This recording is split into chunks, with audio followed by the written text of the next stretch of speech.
Meet Jill. She is the owner of a growing furniture brand, Trendy. She has many ideas for how to expand her business. She wants to open new stores, build new factories, and hire more employees. To implement her ideas, Jill estimates she'll need about $10 million. Meet Mark. He is a doctor and has saved about $50,000. Mark wants to keep his money in a safe place while it earns steady returns. Why can't Mark just lend his money to Jill to grow her business? Well, in theory, this is a great idea, but there are many practical challenges with that. First, Jill and Mark don't know about each other. In any economy, there are millions of Jills and Marks. Matching an individual lender to a perfectly complementary borrower is time-consuming and not always feasible.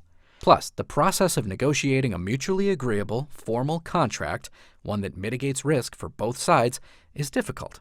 Second, Jill and Mark have different expectations. Jill seeks a large $10 million loan, but Mark only saves in smaller increments.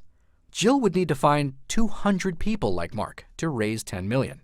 The capital will allow Jill to take a business risk, but Mark wants to avoid risk and instead earn steady, stable returns.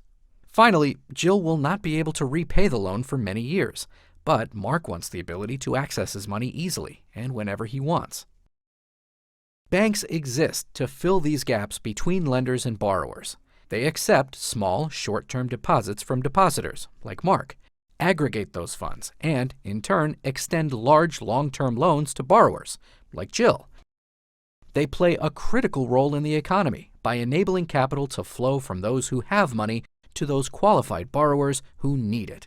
Over the course of the 4,000 years they've been in existence, banks have evolved and added to their service portfolios.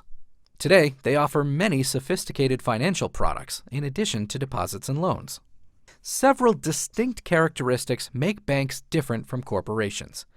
In the following chapters, we will walk you through the nuts and bolts of the complex and sometimes mysterious banking industry.